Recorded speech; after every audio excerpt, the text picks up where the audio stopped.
The cosine rule. A squared equals b squared plus c squared minus 2bc cos A. It's a formula used for non-right angled triangles to find missing angles and sides.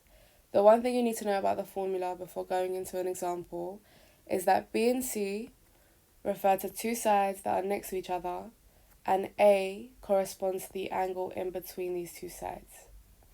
The lowercase a here, so what is found on this side of the equation, refers to the side that is opposite this angle.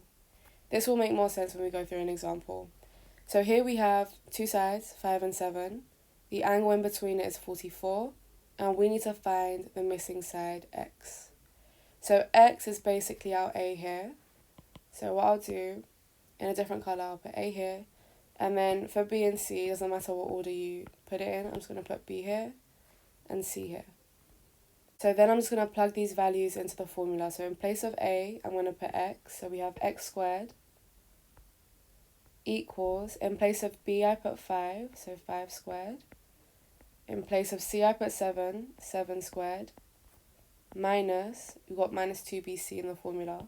So in place of B, I put 5. In place of C, I put 7. So 5 times 7. And then cos. Remember, this is the angle in between the two sides. And in this case, that is 44. So I just plug 44 into here. And then I have x squared is equal to 25 plus 49 minus 2 times 5 is 10 times 7 is 70. So minus 70 cos of 44. And then to get x on its own, you need to square root. And whatever you do to one side, you must do to the other. So we're going to be left with x is equal to square root 25 plus 49 minus 70 cos 44. You'll get x is equal to 32 centimeters, and that will be to two significant figures. And that's your final answer. So with this second example, we're given a triangle with all three sides, and we need to find the angle between the sides 5 and 7. Remember I told you before that B and C in the formula refer to the sides next to the angle, so the 5 and the 7. So I'm going to place a B here and a C here. It doesn't actually matter what order you put the B and C. And then the side opposite to the angle is represented by A, so the 6 is the A. And now we just substitute the letters for the corresponding numbers. So in place of A, I'm going to put 6, so 6 squared equals, in place of B, I'm going to put 5, so 5 squared.